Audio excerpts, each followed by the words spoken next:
Tipsy di? Ano yan pag nagkaanak ka si Tipsy? Pandikot!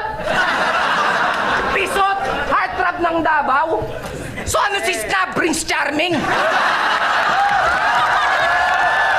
Hey, hindi to nakakatuwa. Rick, wala ka bang magawa?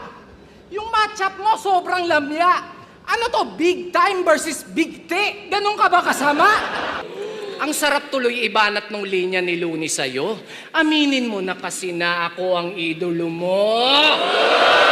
Eh di ang galing-galing mo palang magmulti. So anong gusto mong gawin namin? Ipalit ka namin kay Looney. Tangina kasing trip yan, makikipagkantutan. Tapos pag nahuli, maglulungkot-lungkutan. Nagte-temple run daw ako, naka-helmet pa. Eto, flip-top, bakit naka-mouthpiece ka?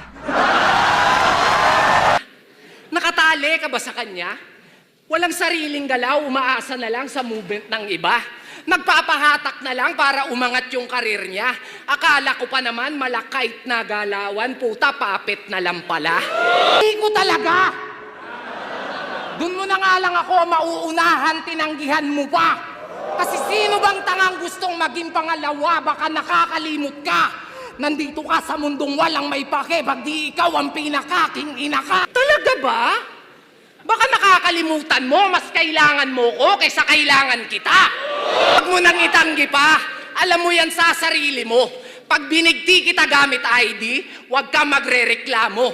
Tutal, sanay ka namang sumabit sa pangalan ko!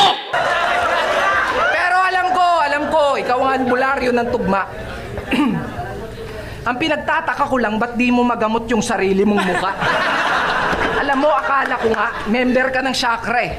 Kasi mukhang, yung mukha mo may sumpa! Akala mo ata, yung mga ganyang image nakakadagdag ng angas. Biruin mo ha, ikaw tong albularyo pero parang mas kailangan mo yung tawas. Pinagkaiba nyo. Eh kung sino-sino din naman kinukupal mo. Abnoy, oo, kaya mo mag-champion sa isa buhay. Walang duda. Pero kung usapang tunay na buhay, baka buhayin pa kita. Gusto ko munang check-upin si Bruce bago to umpisahan. Wala naman yung brief sa harapan, mukhang di naman to si Batman. Pero siya daw si Snoop Dogg.